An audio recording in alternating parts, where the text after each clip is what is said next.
नमस्कार, मैं हूं राजकुमार और आप देख रहे हैं सबका जम्मू कश्मीर। सबका जम्मू कश्मीर की टीम जो है लगातार 6 दिन तक सीमावर्ती क्षेत्र में रही है और लोगों की राय जानी है।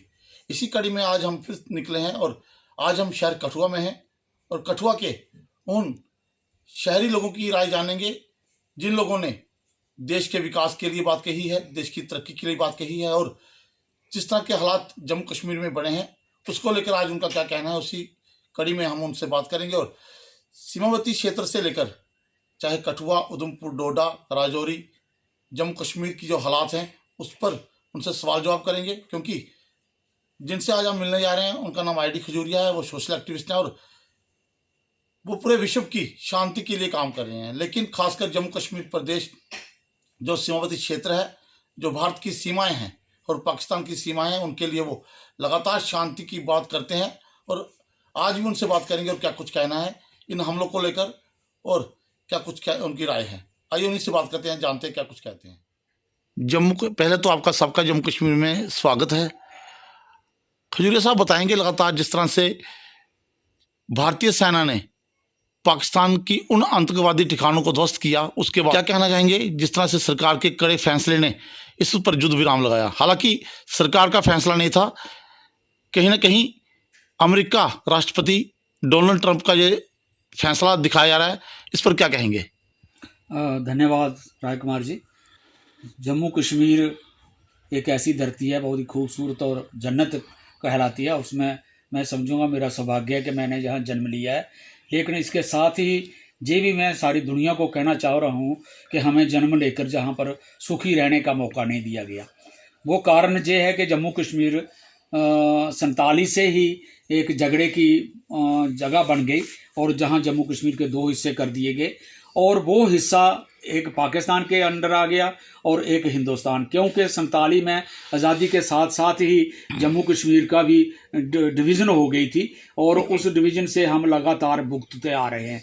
और ख़ासकर ये जो हुआ ये कोई नई चीज़ नहीं है हमारे लिए, लेकिन ये समझते हैं कि आज की दुनिया में जहाँ बातचीत सबसे आगे आ चुकी है, जहां हर मसला आज आर्टिफिशियल इंटेलिजेंसी से हल करने की कोशिश की जा रही है, तो आज 2 ऐसी राष्ट्र जो न्यूक्लियर पावर हो वो अगर लड़ें तो चिंता का विषय बन जाता है। इसलिए मैं खासकर जाती तौर पर जहां हीरानगर तहसील के बॉर्डर टाउन चड़वाल से रहने वाला हूं और मैं 47 से ही देखता आ रहा हूं कि हमारे ऊपर जत्थे लेकर, गुरेले लेकर और 65 की जंग, 71 की जंग या चाइना जंग या फिर करगिल जंग वो होती रही। हमारे इलाके में बंकर बनते रहे, टैंकें आती रहीं, हमारी ज़मीनों के में रखी जाती रहीं और फिर उसके बाद में लोगों को कहीं कहीं मुआवजे मिले, कभी कभी नहीं मिले।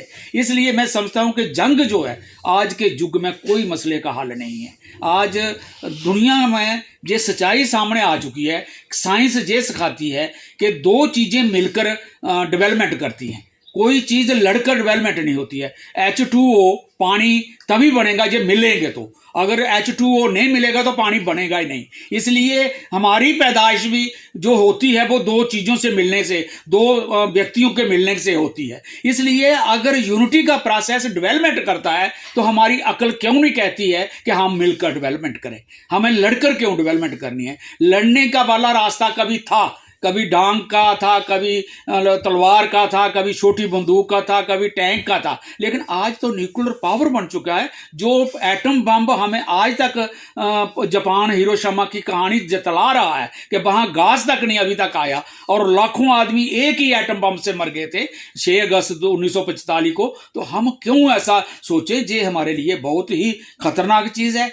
इसलिए ये जो हुआ, ये वाकया एक दर्दनाक हादसे हमारे साथ हो रहे हैं पिछले 35 साल से कि मिलिटेंट आते हैं, वो बेचारे किसी टूरिस्ट को, किसी ऐसे व्यक्ति को, किसी औरत को, किसी बच्चे को मार कर चले जाते हैं, कत्ल करके चले जाते हैं। वो भी गैर इंसानी काम है, वो भी वहशियत की तरफ बढ़ रहे हैं और फिर हम उसका जवाब भी गन से दे रहे हैं और 35 साल से हम ये देख रहे हैं, उसका हल नहीं निकल रहा है।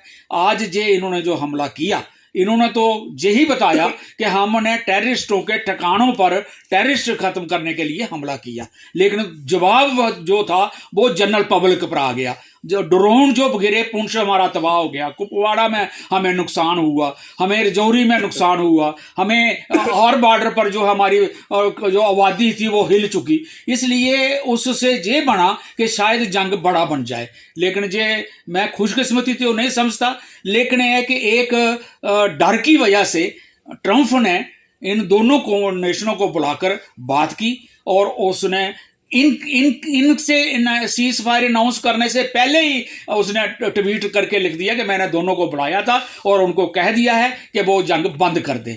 और उसके बाद उसने भाषण भी दे दिया कि नहीं तो मैं ट्रेड नहीं करूंगा, स्टॉप, मैं ट्रेड स्टॉप कर दूंगा। इसलिए इनको पता नहीं अब अपना डर लगा, जा इनके अंदर इंसानियत जाग गई। मैं दोनों मुल्कों को जो इस बात की क्या एक शाबाश दूंगा कि इन्होंने उस चाहे वो तीसरा मुल्क इंटर कर गया, वो हमारे लिए बेइज्जती है, वो हमारी सॉवरेनिटी पर हमला है, हमारे देश की जो सॉवरेनिटी है उस पर हमला है। क्योंकि शिमला एग्रीमेंट के तहत 1972 में जब पाकिस्तान के दो टुकड़े हो गए थे, उस वक्त इंदिरा ने लिखकर एक एग्रीमेंट बना लिया था भुट्टो के साहब के साथ, उस वक्त प्राइम मिनिस्टर थे, कि आगे के लिए जम्मू कश्मीर की अभी कहीं बात उठेगी तो वो हम दोनों बैठकर बात को हल कर लेंगे, लेकिन तीसरा पक्ष उसमें नहीं आएगा, जहां तक यूएनओ में भी हम एंट्री नहीं करने देंगे। लेकिन ये हमारे लिए अब नई बात बन गई है। पता नहीं अब इसका जवाब हमारी सरकार, मोदी सरकार इसका जवाब कैसे बनाती है, कैसे देती है, और हिंदुस्तान की जनता पूरी क्या समझती है, और जम्मू कश्मीर की जनता के जज्बात क्या कहते हैं, जिनका एक 2019 में 5 अगस्त के बाद एक धमक्का कर दिया था कि हमने खत्म कर दिया सारे मसले। लेकिन जब ट्रंप ने कह दिया कि जम्मू कश्मीर एक मसला है, तो उसके बाद दिमागों में क्या चीज उगती है, गलत आदमियों के अंदर क्या उग जाती है। मैं ये कहूंगा कि इसको जज्बाती मत बनाया जाए, जम्मू कश्मीर को प्यार से, शांति से हल करने की तरफ बढ़ा जाए, और वो हल ऐसा हो जो साउथ एशिया में, इंडिया पाकिस्तान में अमन लाए, डेवलपमेंट करे और लोगों की डेवलपमेंट का रास्ता आगे खुले। वैसे तो डेवलपमेंट में, जब व्यापार में हिंदुस्तान पाकिस्तान बंद नहीं है, व्यापार इनका हो रहा है। हमारा जो NSA है, national security adviser Ajit Doval, उसका बेटा पाकिस्तान के एक दोस्त के साथ मिलकर व्यापार कर रहा है। बेशक उसने सिटीजनशिप ब्रिटेन की ली हुई है, सिंगापुर रह रहा है, लेकिन व्यापार जो है अकेले होता ही नहीं है, मैच अकेले खेला जाता ही नहीं है। चाहे IPL हो, चाहे वर्ल्ड कप हो, उसमें पाकिस्तानी टीम भी आएगी, हिंदुस्तानी टीम भी आएगी। इसलिए इनसे जे हम कहना चाह रहे हैं कि आप लोग, हर लोगों के लिए, राइटरों के लिए, पीस एक्टिविस्टों के लिए, जर्नलिस्टों के लिए और क्रिकेट टीमों के लिए, फिल्मों के लिए ये रास्ते खोल देने चाहिए और एक परमानेंट पीस की तरफ बढ़ना चाहिए, और उस पीस के रास्ते पर जम्मू कश्मीर का मसला भी हल करने की तलाश करनी चाहिए, ताकि हम सब कंटिनेंट में एक बड़ा ब्लॉक पीस बन जाए और हम रास्ता दिखाएं दुनिया को कि पीस कैसे हो सकता है। जी, बीते दिनों आपने देखा कि पाकिस्तान और हिंदुस्तान में लगातार एक युद्ध जैसा माहौल पैदा हो चुका था, जिसके बाद पहलगाम में हुए आतंकी दुर्घटना के बाद भारत की सेना ने उसका मुंह तोड़ जवाब दिया, जिसके बाद पाकिस्तान ने फिर पलटवार किया और बीच में आगे डोनाल्ड ट्रंप, जिन्होंने इस मसले को हल कराया। क्या मानते हैं कि जो इस समय लगातार माहौल बना हुआ था, क्या पाकिस्तान को जवाब देना जरूरी था, या जिस तरह से ये बातचीत को खत्म किया गया वो बेहतर था? देखिए राजकुमार जी, आपका एक तो धन्यवाद, आपके चैनल का धन्यवाद। आप एक ऐसे विशेष इशू पर ये बात लोगों का ओपिनियन जानना जरूरी समझ रहे हैं। जब हम तो जम्मू कश्मीर के लोग हैं और जम्मू कश्मीर ही पाकिस्तान के ऊपर आक्रमण का कारण बना था, तो हम ये समझते हैं कि पाकिस्तान की तरफ से जो भारत के अंदर जो गतिविधियां हुई हैं और पाकिस्तान के खिलाफ जो भारत सरकार और पूरे देश का और साथ में तमाम अपोजिशन पार्टियों का ये मन था कि इस बार कोई पाकिस्तान से पूर्णतः बात की जाएगी और मिलिट्री एक्शन भी बनता है तो मिलिट्री एक्शन भी होगा, ताकि आने वाले समय में जम्मू कश्मीर और पूरे भारत में पाकिस्तान की दखलंदाजी को कम किया जाए और उसको खत्म किया जाए। इस बात को लेकर के पूरा देश जो था इस बात पर सहमति जता रहा था कि पाकिस्तान के ऊपर कोई जो भी सरकार निर्णय लेती है वो जो निर्णय होगा वो सभी को मानने होगा। सरकार ने अटैक भी करा और अटैक करने के 10 घंटों 3 दिन 4 दिन के अंदर ही अपने उसमें सीज फायर कर लिया है। और जो बताया जा रहा है कि सीज फायर का कारण जो है वो डोनाल्ड ट्रंप हैं, जो यूएसए के अध्यक्ष हैं, वो समझता है एक बड़ा दुर्भाग्यपूर्ण है। हमने पहले से ये नीति बनाई हुई है भारत के पाकिस्तान के मामले में, हम किसी भी मध्यस्थता को स्वीकार नहीं करेंगे।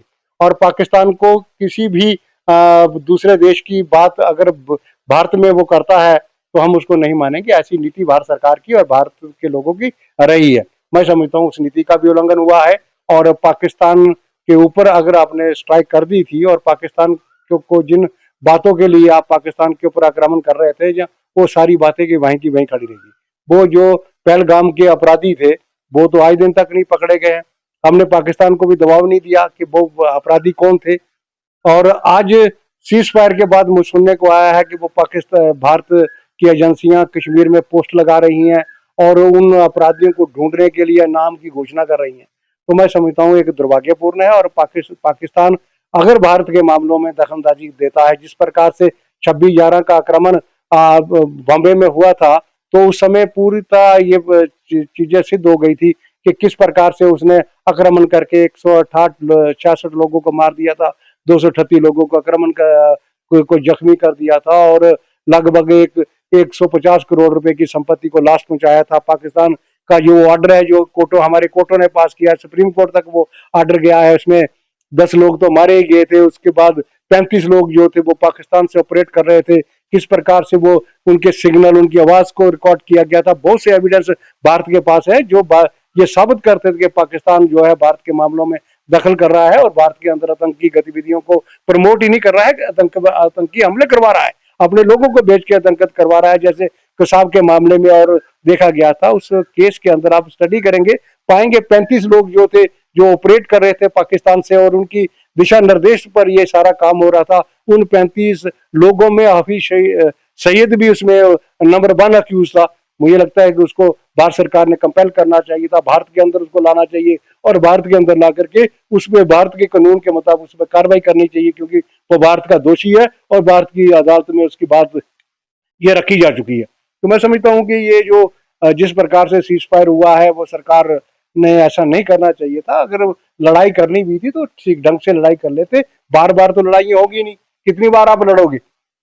एक बार आपने मोर्चा खोल दिया, सब लोग आगे, लड़ाइयां कभी भी फायदेमंद नहीं होंगी। लड़ाइयां से कभी भी कोई मसले हल नहीं होते हैं। फिर भी कभी लड़ाई थोप दी जाती है तो उस लड़ाई को लड़ लेना चाहिए। मैं समझता हूँ कि पाकिस्तान की तरह को इसमें विजय मिलने का एक श्रेय पाकिस्तान को जाता है कि उसने सीज फायर किसी भी ढंग से, चाहे अमेरिका के माध्यम से उसने करवा लिया हो, लेकिन हमारी फौजें भी कामयाब थी। हमारे जो एयर स्ट्राइक्स हो रही थी सारी डिफेक्ट हो रही थी। भारत तो आगे बढ़ रहा था, भारत को तो कोई परेशानी नहीं थी। सीज फायर करना मैं समझा कि दुर्भाग्यपूर्ण था।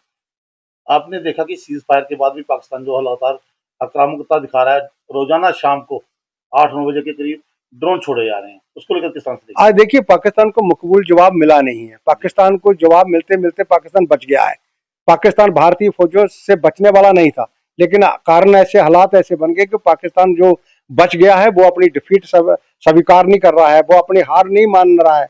उसके मीडिया के माध्यम से, उसके बड़े बड़े नेता, उनकी असेंबलियों, पार्लियामेंट के माध्यम से वो लोगों को ये बता रहे हैं कि हम ये जो वार थी, जो स्ट्राइक थी, इसमें हमने जीत प्राप्त की है। लेकिन पाकिस्तान का ये भारत का कोई मुकाबला नहीं है। भारत के सेना बल जो है बहुत स्ट्रांग है, वो पाकिस्तान को धूल चटा देते और एक बार लड़ाई हो जाती और चीजें सेटल हो जाती।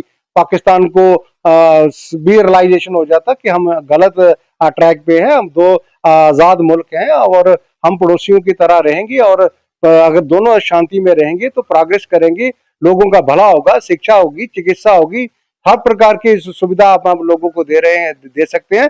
तो पाकिस्तान के लोगों को और पाकिस्तान की सरकार को इस बात को समझना चाहिए कि हम अगर पड़ोसियों की तरह शांति में रहेंगे तो दोनों का भला होगा। जब युद्ध थोप दिया जाएगा, अंदरूनी मामलों में दखलंदाजी होगी, हमारे नेथे लोगों को मारा जाएगा, तो सरकार के पास भी कोई विकल्प नहीं बचेगा।